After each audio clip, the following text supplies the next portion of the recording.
especial saludamos al amigo Adolfo González de Eusebio Ayala, residente en los Estados Unidos. Me siento lejos de ti, mi bella noche Asunción. Te arrullaré mi canción, aunque distante estés. Quisiera que mi cantar lo lleve el viento al pasar, y así entonces yo dejar la nostalgia de mi ser. Me invade la añoranza y mi corazón no llora por esa tierra querida que lejos que está de mí. En esta noche lejana quisiera ver esa luna que con su luz acaricia a mi hermoso Paraguay.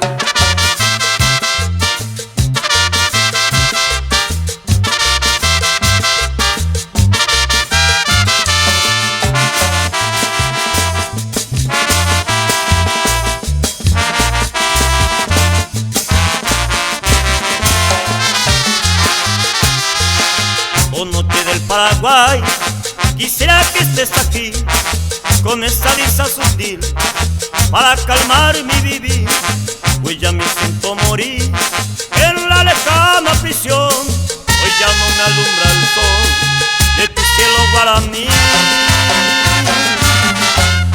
Me invade la añoranza y mi corazón no llora por esa tierra querida que lejos que está de mí. En esta noche lejana quisiera ver esa luna que con su luz acaricia a mi hermoso Paraguay.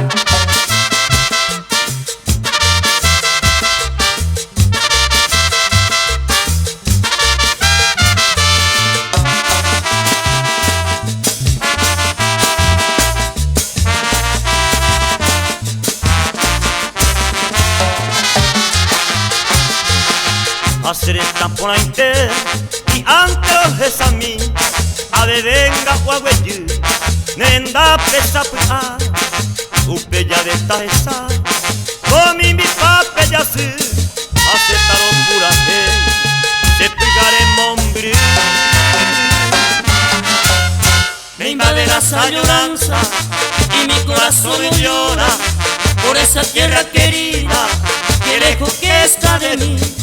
En esta noche lejana quisiera ver esa luna que con su luz acaricia a mi hermoso Paraguay.